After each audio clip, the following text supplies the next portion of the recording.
हर चीज़ नसीब का हिस्सा है, फिर चाहे वो गम हो या खुशी हो। हम सोचते हैं कि हम खुद अल्लाह की जानिब जाते हैं, हालांकि हमें तो उसकी जानिब बुलाया जाता है, कभी गिरा कर और कभी संभाल कर। तुम तहज्जुद तक खुद नहीं जाते, बल्कि तहज्जुद को तुम तक लाया जाता है। तुम खुद सजदों को नहीं चुनते, बल्कि तुम्हें सजदों के लिए चुना जाता है।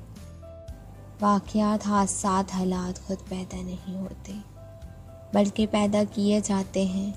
किसी का ज़िंदगी में आना और चले जाना इत्तफाक नहीं होता।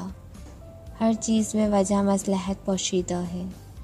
तुम खुद उसकी तरफ नहीं जाते, तो तुम्हें उसकी तरफ खींच कर बुलाया जाता है, ताकि तुम उस अफजल पहल में उठकर अल्लाह को मनवा सको, जिसमें मांगी गई दुआएं कभी रद्द नहीं हो सकती।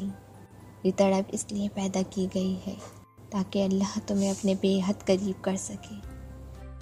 तुम्हें क्या पता कि जब रात सोने के लिए बनाई गई है और हर शख्स सुकून की नींद सो रहा है, तो तुम्हें बिला वजह ही तड़प और मोहब्बत जगाई हुई है।